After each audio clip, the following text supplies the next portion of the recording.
Well, good morning and welcome to yet another episode of Rethinking Freedom. Listen, every single time I get a chance to talk with you all, I am so thrilled, so grateful for the opportunity to bring to you great thinkers, to challenge us, hopefully, to rethink our definition of freedom, and more importantly, to begin, if we haven't already done so, to take the actions to bring about the freedom, the liberation that we say that we want. And so I thank all of you who watch us on our YouTube channel, Rethinking Freedom, all of you who download the podcast, all of you who listen to us on the radio stations. Thank you so very much for your support and for continuing to share the work that we're doing here with other people. And thank you for also leaving comments and letting us know that you are engaging with the information we're putting out here. I am your host, Aya Fubara and Nelly, and today I have a simply dynamic, I'm not even going to say young person because at this point, age is not an issue. This is a dynamic person who has such a vision for the world, for the future, but more importantly, I would say the courage to follow through on it, because many of us have ideas, but the question is whether we ever follow through on it or not. So let me give you a little bit of background. In 2023, I published a book called Your Self-Love Revolution. And I began a series of programs with women who would join for 30 days. And every day we would come together in the morning virtually, and we would go through this book, really working through what does it look like to love yourself? How do you show up when you're someone who's so filled with self-love? What do you do in the world? You know, and as women were processing this, some of the things that came up were that a lot of the issues that people felt that they were grappling with, struggling with as adults, really stemmed from their childhood. Whether you talk about having low self-esteem, not feeling worthy, not having the courage to pursue goals, looking for love in all the wrong places, never really believing in yourself, some of the childhood trauma, I didn't get the love that I wanted or the nurturing and so on and so forth. And so then the conversation turned to, what if we could do something where we were reaching young girls so that we could create safe spaces for them to start to have this conversation about not letting the world and peer pressure and this idea that women are inferior, that it permeates so much of our lives across the globe, not letting that impact young girls in a way that when they get older, they're still struggling with these same kind of things. And so some people in the group proposed, because this was a group of women from around the globe, said, hey, what if we do a virtual program, but instead for young girls, we decided to call it the Butterfly Bloomers, the idea of going through stages in life and the metamorphosis and how you have to embrace evolving. You have to embrace growth. You have to embrace the challenges, because only when you go through the challenges and the different stages can you emerge on the other side as your full self, as your full being. And so we put out a call to young girls across the world, did not know who would respond. And on June 7th, Saturday, June 7th, we had our very first session with the girls for this iteration. It's going to be 4 weeks in the month of June. So if you're interested, check the link, the description on our YouTube channel, and you can still sign up your young girls. We had girls from Canada, from the United States, from South Africa, from Ghana, from Nigeria, from Morocco, I think from Egypt as well. It was simply amazing. And let me tell you, I and the other facilitators, most of the time we had our mouths open. We were there to share, to impart, to support. But we also gave a lot of opportunities for the young girls to also share. And we were so blown away. So if you're someone who is saying, oh, I don't know about this generation, and it looks really bad for them and all of that, because a lot of times the media will only focus on those young people who are struggling, who maybe are not making the best choices, we have a lot of young people who are thinking critically. In fact, one of the questions we asked towards the end is, what would you like adults to know? And I'm talking girls as young as 7, 8, 9, and so on, sharing deep insights. And one of them said, first of all, they all had a focus on stopping the suffering in the world, and that adults are not doing enough in that area. And then one of them also I'm going to paraphrase what she said. Let us be children. Don't inundate us with stuff that is you guys should be handling. Like, yes, we need to do our chores. Yes, we need to go to school and get good grades and all of that. But give us a chance to also enjoy our childhood, like be children. And I think that that's pretty profound. But at any rate, during this program that we had on June 7th, I met a young woman whom I hope I get to stay in contact with for the rest of my life, however long that's going to be. I'm about to introduce her to you. And I think that, not I think, I know that you are going to be as impressed, as blown away by this woman as I am. And I hope that after you hear from her and what she's working on, that you will be willing to join arms with her and support her dreams and help advance the work she's trying to do, because she is trying to make a change in the world. So, ladies and gentlemen, all our listeners, bring the young people around as well, because they are going to be inspired. I want to introduce you to you Afrofuturist, and she's going to break down all these terms for us. Neurodiversity champion, youth empowerer, a bookworm, a student. She's also a budding writer, and she is none other than Ruhamah Nyarko Ango. How are you? And welcome to Rethinking Freedom.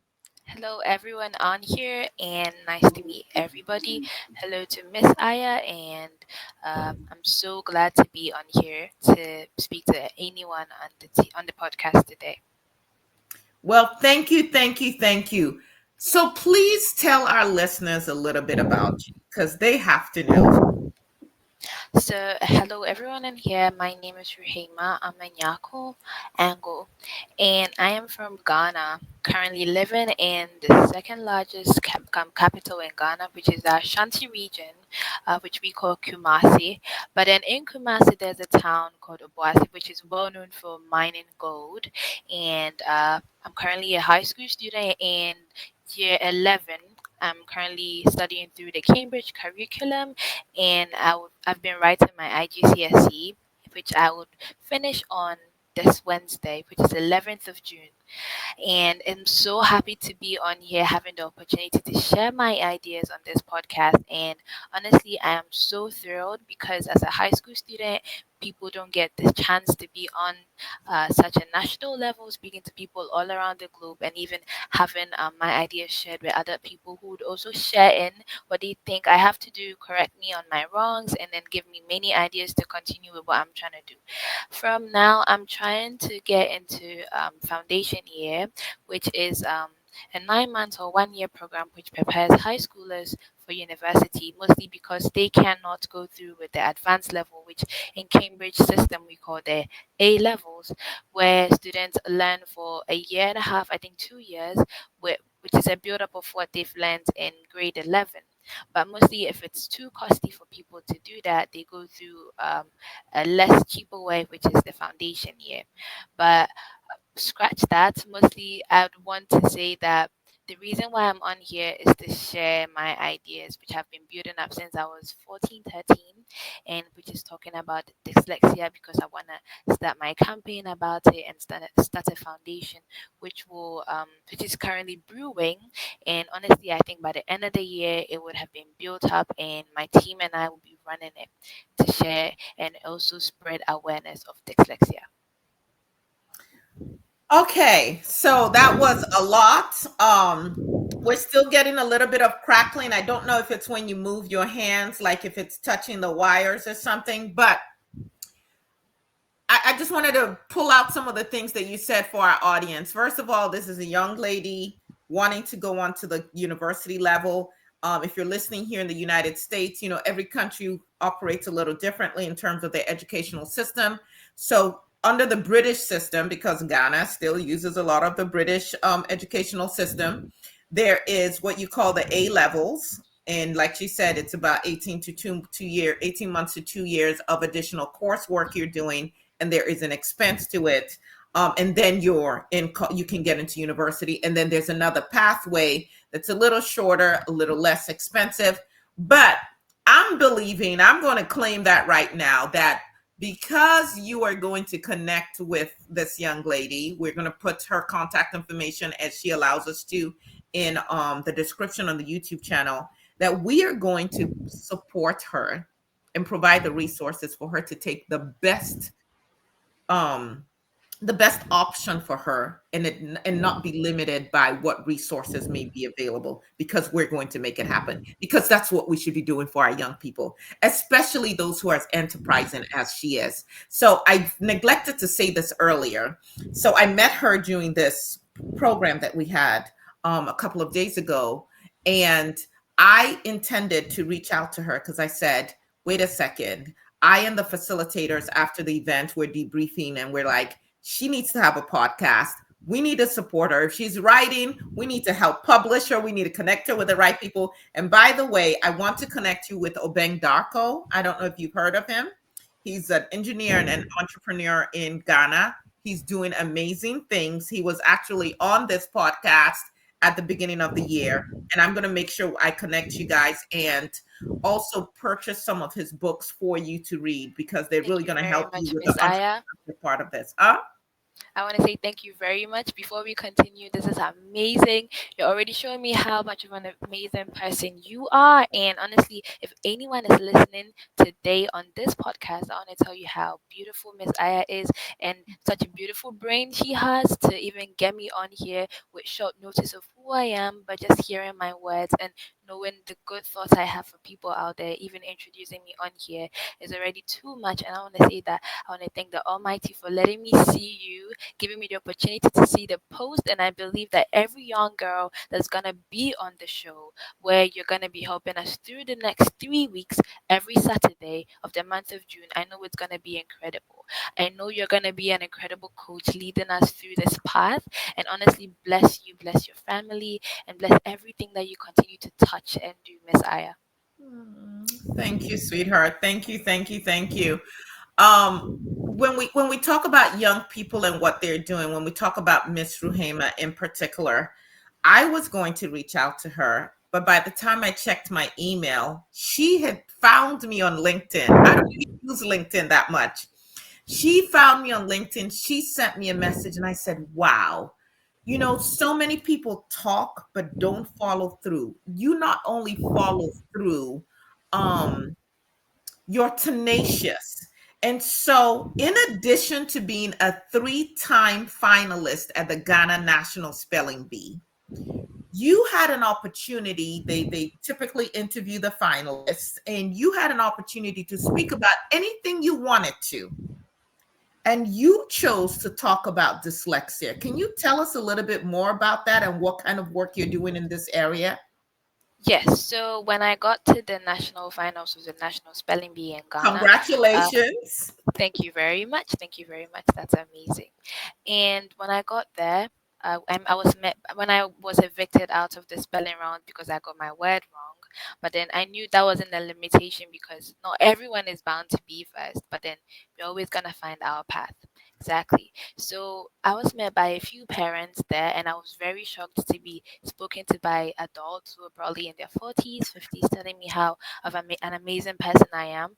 And trust, I was with my best friend then, and we were both shocked because I thought, oh, I didn't do nothing. I'm already evicted, so why are people telling me this? And then I had an eye opener because maybe I don't see myself as the best. Maybe I think that having a limitation of not going too far during that time, but then somebody has seen something in me and they're congratulating me. And I believe that every young girl, every young boy out there, if you think that you're not that much, trust me, you're a lot. You're too much. You're everything. And I believe that with what I'm saying here would encourage a lot of people. Also, I got an opportunity to be interviewed by a local television in Ghana. And they asked me a simple question. The man said, "What is next for you, Rahima, after today?" And I was a bit stunned because I was like, okay, nobody has really asked me anything like this before, and I want to know what am I going to do. I had to think. Then I remembered one time when I was thinking about starting a foundation, and I was like, okay, this is the best opportunity for me to say this live on television, because probably somebody that time when I was interviewed, I was like, okay, the first lady of Ghana is here today. Maybe she's gonna help me. Maybe somebody's gonna hear it. And I was like, okay, let me just say it. So I was like, this is the best opportunity for me to start this campaign that I have been trying to start with no help, little to no help. Even my parents didn't know I was trying to start this, because I'm more of an introvert and I like to keep things to myself. And I think that's not good, because if you have an idea, please share it out there. Let people know. There are people like Miss Aya who are gonna find you. Trust me. So I was asked that question and I was like, okay, I've been thinking about how dyslexia is something going on, and this spelling bee being a literacy program. There are people who would want to spell, people who see the beauty of literacy, but they don't know how to act upon it. People do. When we talk about dyslexia is the disability where one doesn't find difficulty in reading, spelling, and then basically mostly calculating the stuff. And it's basically when people are deprived from seeing the beauty of how literacy is.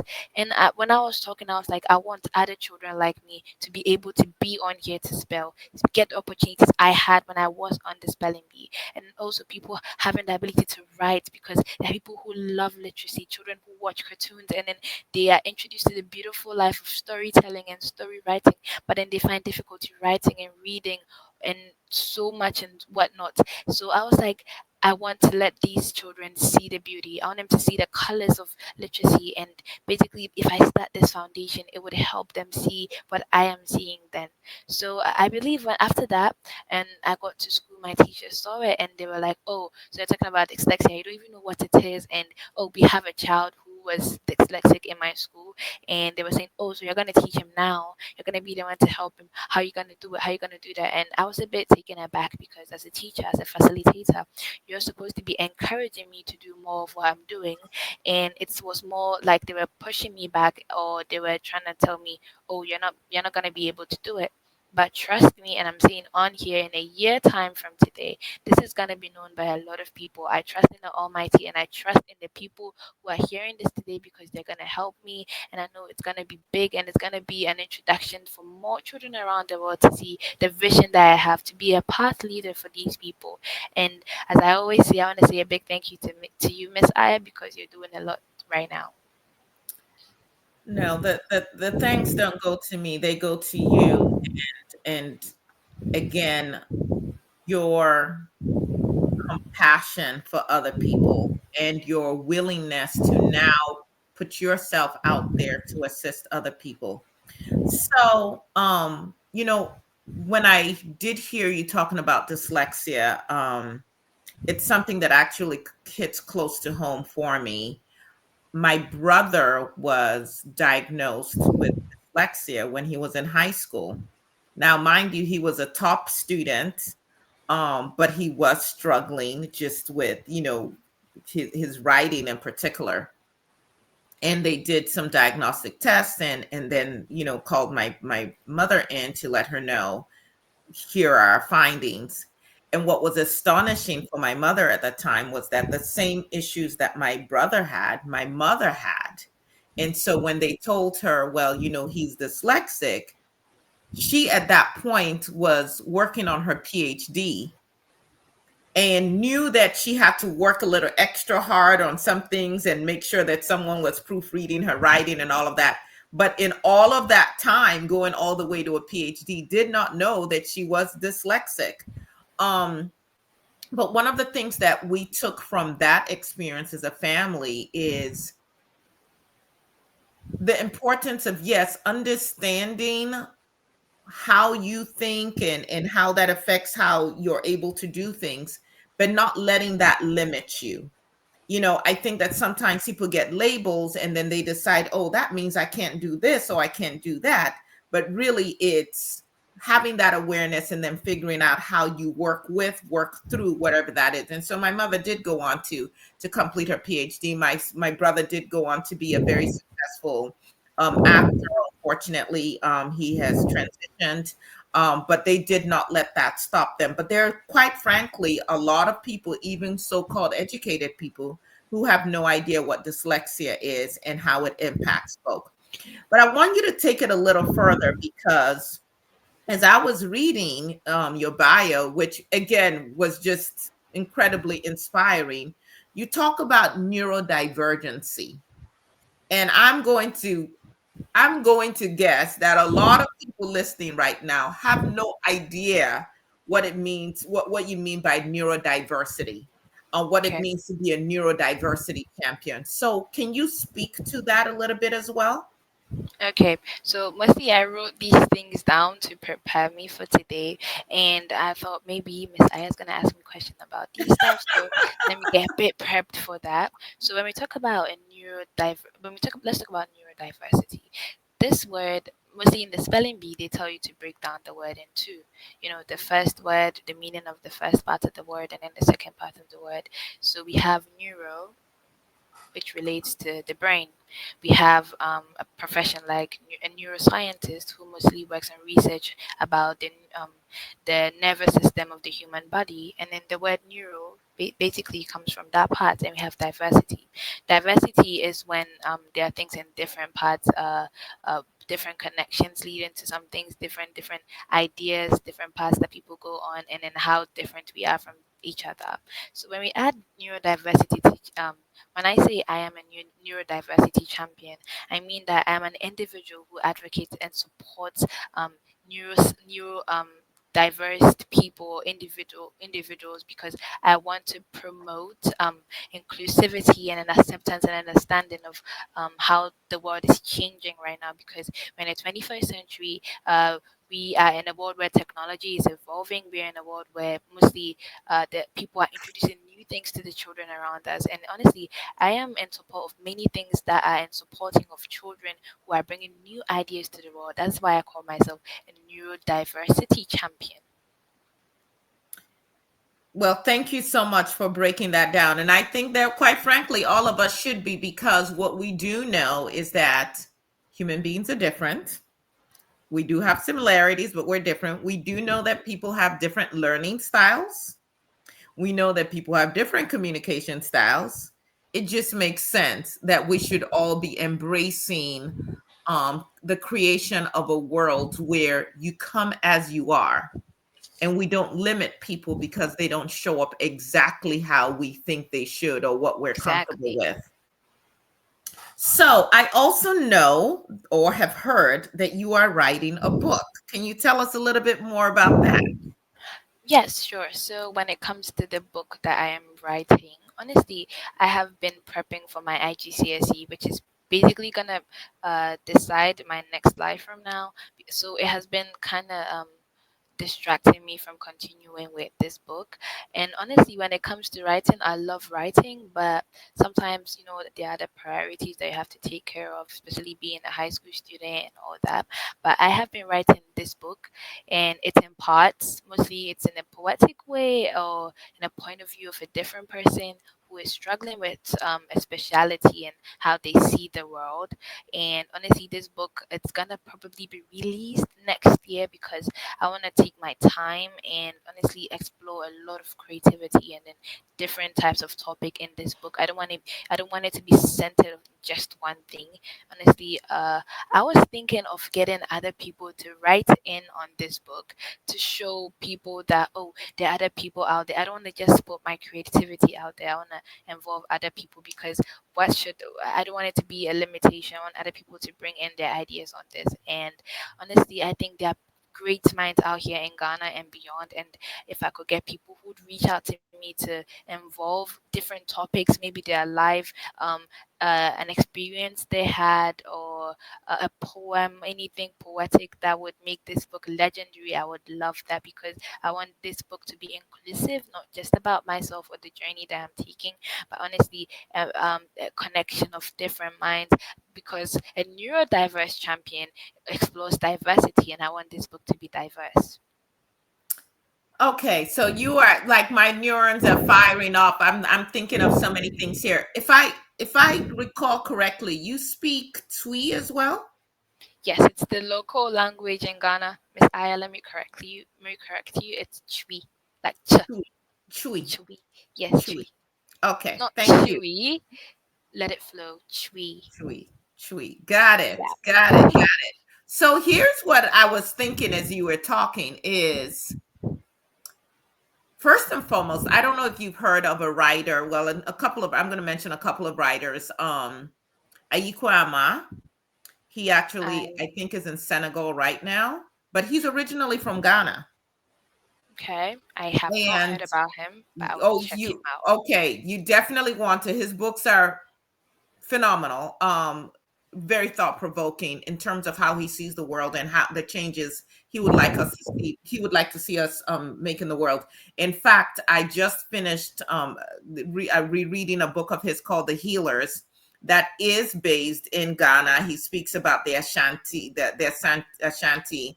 Um, but yes, but Ayikwama and another author who recently transitioned, Ngugi wa Thiong'o, who is from Kenya, they have been championing, amongst other people, but they have been championing Africans writing not just in the language of our colonizers, but going back and writing in our own indigenous languages, because language carries culture, and there are certain stories and ideas and ways of living and being and inclusivity that are included in our indigenous languages that we may not find in these Western languages that we have now adopted.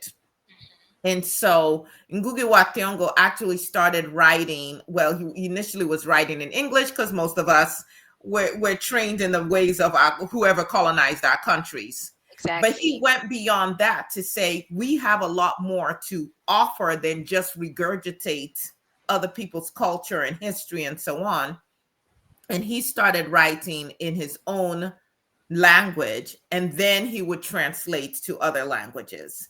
And so as you were talking and talking about neurodiversity, just a thought out there that there are probably people in your community who may not be so fluent in English, but have a lot that they can impart.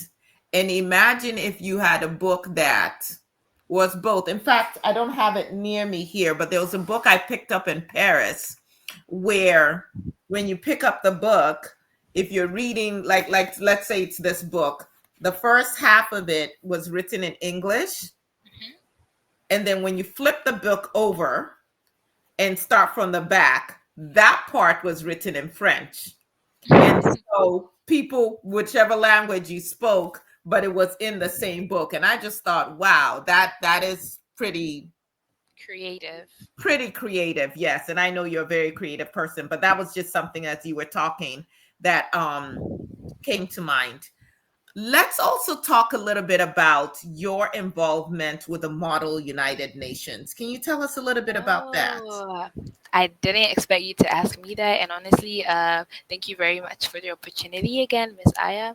And so, a few years back, I think in 2023, with social media and everything ongoing, we have Snapchat and Instagram. So there was this big thing of group chats then. And when you're a teen, there are group chats that you want to meet new people, people from different countries, and connecting, because that's the thing now. So in 2023, I was just 14 then, I think, and a friend made a TikTok post about creating a group chat and connecting people in Ghana. Da da da da da. Da. So through that, that, I was able to meet this young lady who I honestly want to give a shout out to, because she helped me introduce. She went to a Model United Nations, and which was held in Accra. And before that, when you live in Kumasi, like I said, it's something that it's more of, you don't get to see the big things, because especially where I live, it's a small mining town, and honestly, you go to school, you come home, most of the the exciting things you see on TikTok, you see on Instagram, and you're like, honestly, living here is limiting me to that. I want to be out there. I want to show people that, honestly, when you live in Kumasi, it's more like you don't get to see the big things. But honestly, in Kumasi, it's a very good town. People, it's an opportunistic town. But when you live in a capital, you see things. You see a lot of things, because there are great minds out there all over Ghana. But sometimes when you see what is ongoing, you're like, honestly, I have to be here. I have to be on here. I want to show people that there are people out here too. Okay, so when I met that friend, she has been living in Accra mostly her whole life, and I have been living in Kumasi, Obuasi, for almost 10 to 12, 13 years. I mean, I'm 16 now, so uh, she went to one, and I asked her, "Oh, what is this? I wanna be that. I wanna be in that, because I wanna be introduced to a lot of things, because it's an opportunistic uh thing." So she told me, "Oh, it's a Model United Nations," and I'm not gonna say much, but I didn't know what it was then. But and saying on here, I wanted to be an international relations lawyer, and I'm still trying to do that. So I was like, okay, being on something relating to the United Nations, it's gonna help me. I'm gonna meet people. I'm gonna meet a lot of people then. So she introduced me to it. I spoke to my father, and he spoke to the directors of the Model United Nations. And when I got there, I was able to speak to the coach on there. He helped me every day after school, got introduced me to it, because I'm learning what the Model United Nation is. I didn't know a month ago what it was, and I'm not scared to say I'm not feeling bad about not knowing it, because people are limited to a lot of things, even though technology is evolving. And so when I got on there, I met a lot of great minds like me, and honestly, it was hectic. And I would really, really be happy to share on here that Miss Aya, I got, how do we even say this, the honorable mention award for, and it was my first time on the Model United Nations, though I was aiming higher. But honestly, I think being on there, it gave me a lot of ideas to share. I met wonderful people on there. That was my first Model United Nations, and I was hooked. I was like, nah, I want to be on another one. I want to go for another one. So a few months after that, my friend who I met on there introduced me to the Ghana United Nation Model United Nations, which is one of the biggest the models here for the program.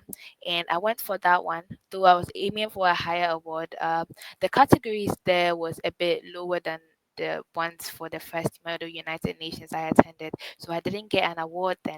But trust me, I got to meet amazing and great minds, people who are doing amazing things in Ghana. And honestly, not winning an award, but I won a lot of friends there, and I won ideas that is gonna be with me throughout this journey of my life. And it's amazing, because it introduced me to a lot of things. It got me doing my research. It got me being better than I am, because I was like, trust me, there are people doing better than I am, and I want to be better than I am right now. So going for these things educates students and people like me to do better, be on their foot, or and then doing more than you think you're doing right now.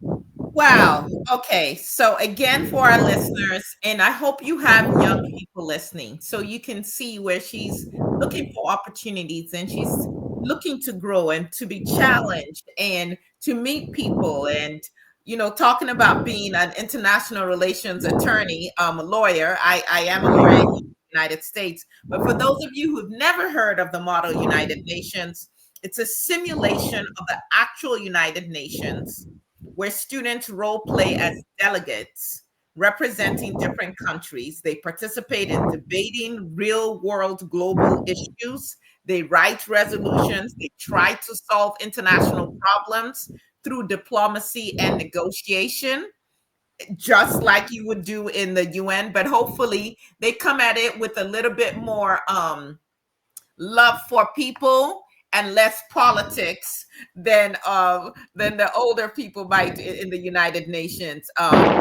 Congratulations on that. But some of the topics that they would cover would include things like climate change, human rights, international security, the issue with refugees, global health, all those kind of things. And so they're students from middle school, high school, college, and even some adult learners who are part of it.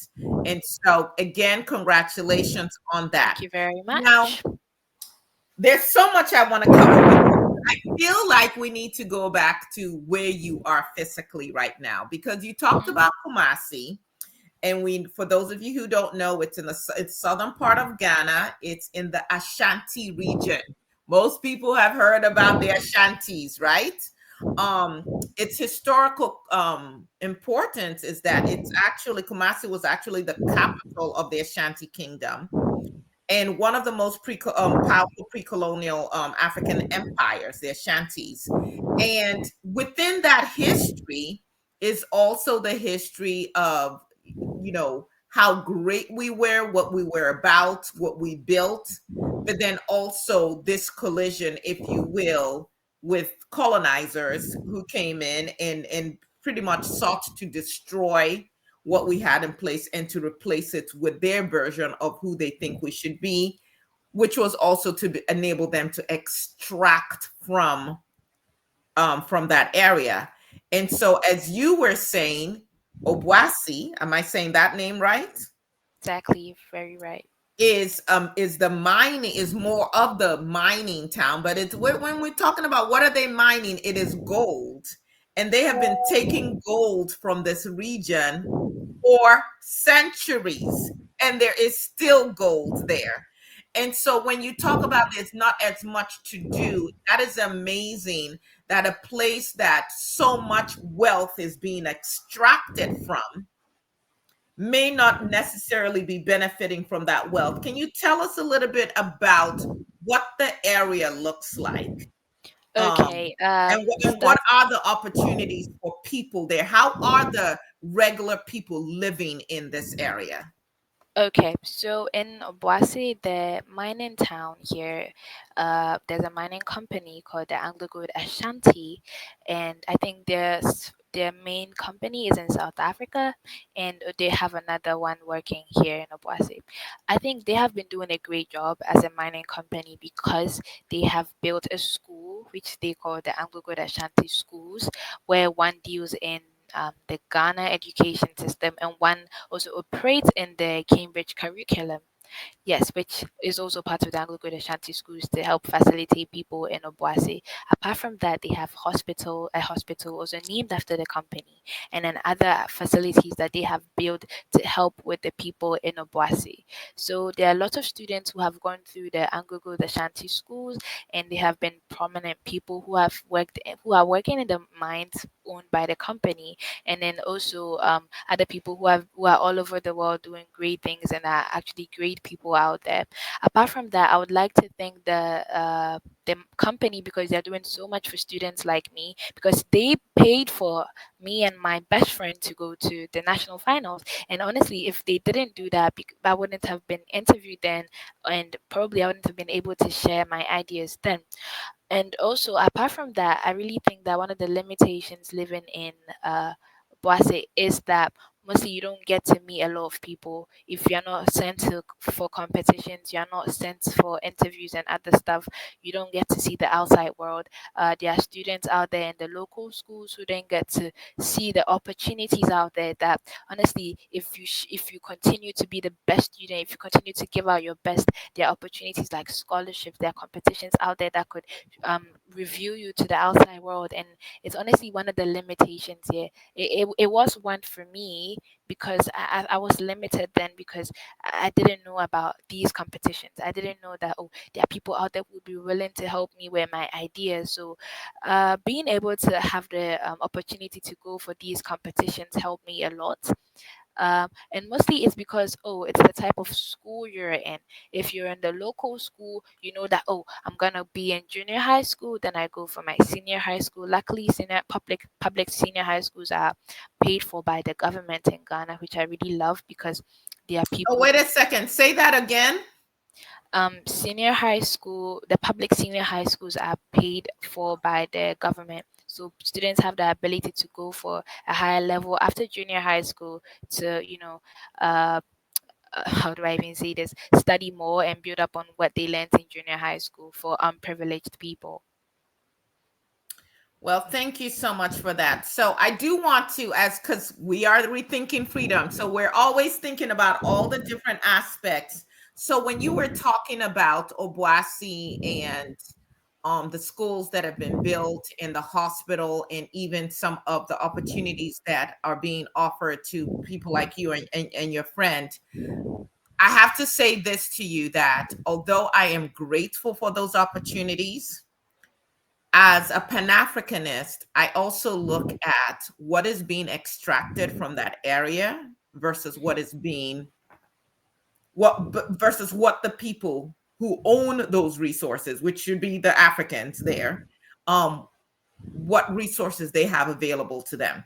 So from my research in 2024, just from that Obuasi area, from the mines there, the Ashanti Gold Company that you're talking about extracted over $508 million worth of resources, just actually just in the gold. And so for me, it's like, okay, well, if you're extracting 508 million, how much dollars, how much are you paying the workers? What access to healthcare do they have and at what cost? What are you doing in terms of the environment? Because if you're taking all of this out of the ground, what are you doing in terms of the environment? And what else should be happening in terms of those resources and opportunities for people? So a lot of times my understanding of how and in my studies of how I'm going to just call them the colonizers, how the colonizers operate is you come, you take a whole lot, you give just a little back, and you say, oh, wait a second, look how great I am. And I'm doing all this good for you. But really, you're still essentially It's um, totally understandable what you're saying. exploiting. Yes, Yes, yes, I would yes. I would be very careful with how I answer this because it is Yes, a you have to be sensitive very careful topic. because you're there. Yes, Exactly. I am yes. here. Yeah. I'm not saying anything could happen to me. It's not gonna No, happen, but we want you to be careful. We want you to be wise with your yes, words. because Yes. it is a sensitive topic. First of all, I am in a school owned by these minds, and like I said, I want to thank them for everything that they do because Yes. they do a lot for us. But Yeah. not my words, because when you live in Obuasi, people have their views. Like we are diverse people out here. People say, "Oh, Obuasi has a mining town in." Very well known in Ghana, honestly. When you think about one of the most mined towns in Ghana, you're gonna get Obuasi in the first or the second numbered list that you're gonna see. Mhm.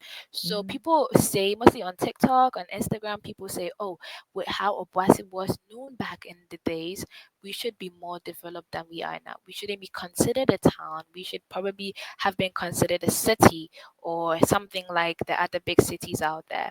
And then people also say that, oh, there was a time, sorry about that, there was a time where the mines failed and there was, no jobs for the people in Obuasi. There were the mines wasn't in operation anymore. So, the facilities that they had probably were not being filled in with money anymore because the mines wasn't working then, but now it is. And then honestly, I think they are building they are recently they built a school, and should I say a village near Obuasi. They built a school in honor for how much work they have been doing in that part to give students there an opportunity to study.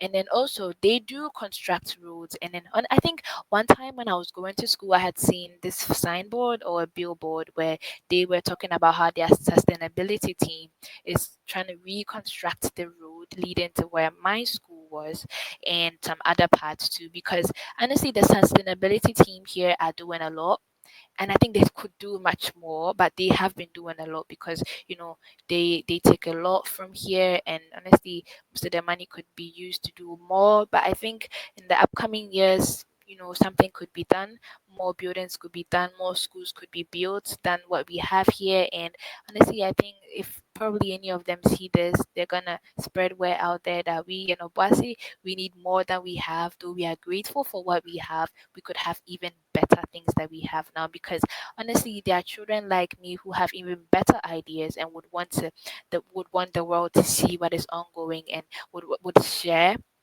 what is ongoing. And more could be done. What I can say is that more could be done, but we are grateful for what we have now.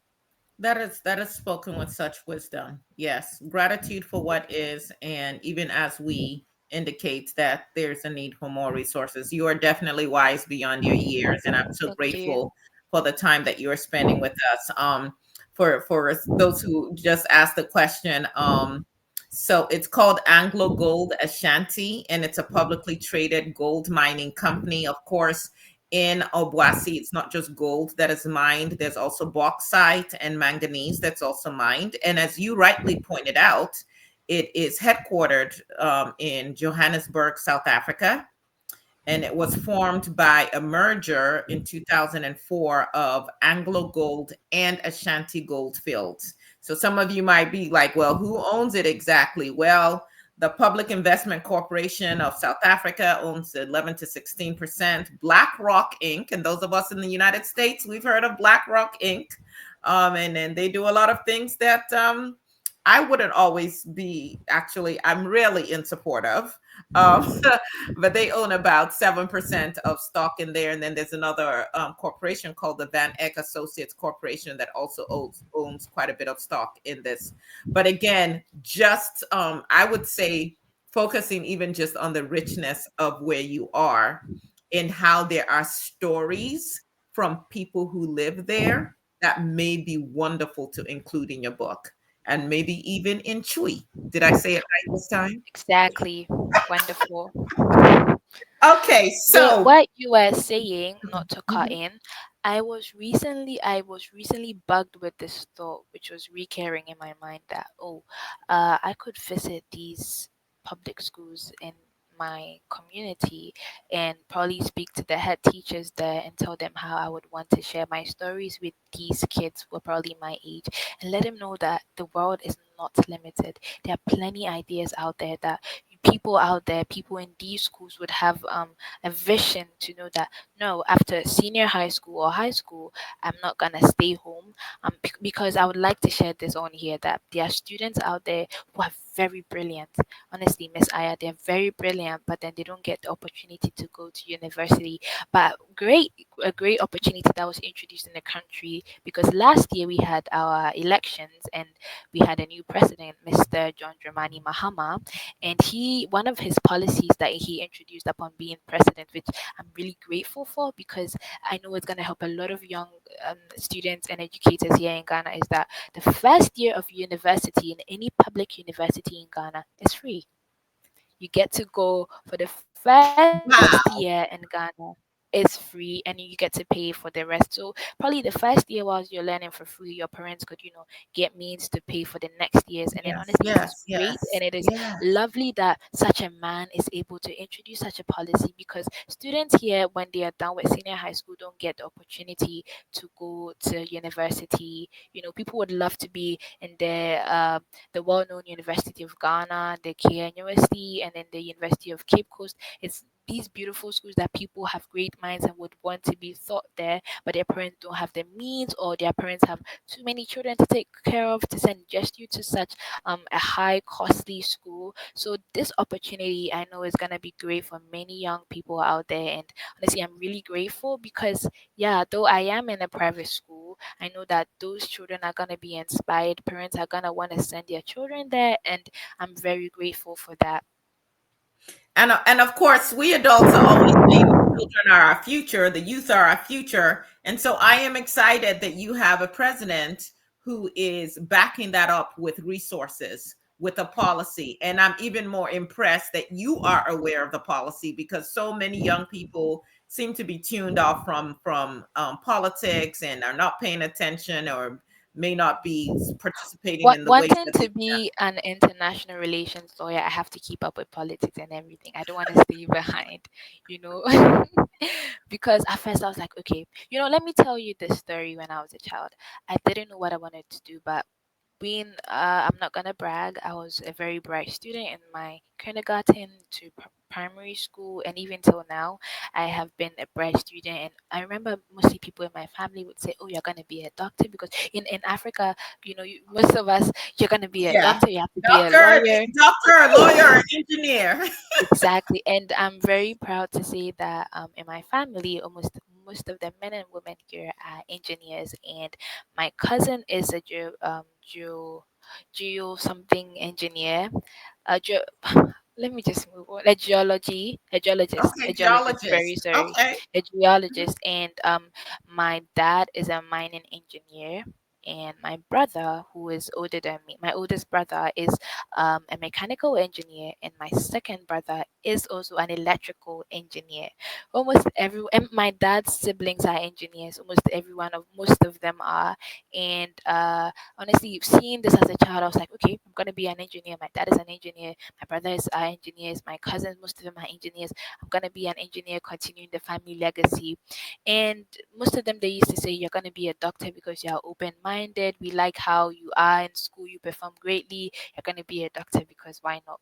But then over the years, I realized my love for literacy, Miss Aya. I was always reading. I was always writing. I always wanted to be in competitions, and I was like, they were like, my dad, when I got to year 9, which is ninth grade, I think, he told me, looking at your grades, I had the privilege to have such a wonderful dad who told me, I don't want you to do science, not because I don't think you're great, but I want you to be a lawyer, because when I look at your grades with English literature and all those things, I think you being on this path would help you. And I want to say to every parent out there that honestly, we have to guide our children. We have to guide our siblings, our daughters and sons out there, because they need the best path ever. They need the best leaders as parents to teach us the right path. And then we as children also sometimes have to listen to our parents when they give us advice on the future, because they have experienced it and they want the best for us.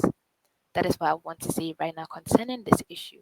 Also, uh, I believe that sometimes the parents also have to listen to us and our interests, because we don't always perform good in class doesn't mean that we are not the best. But sometimes, there are people who are very not attentive in class. They don't have perfect grades, but then they are good artists. They know how to paint, they know how to write, they know how to do these good things, and then they're like, if you don't become a lawyer, if you don't become a doctor, you're not doing good. That's not the best. But trust me, the world is evolving, and then if you let them, introduce them to these things, trust me, they'll be cashing in a lot of money. And then I think that we parents also have to explore other opportunities for our children.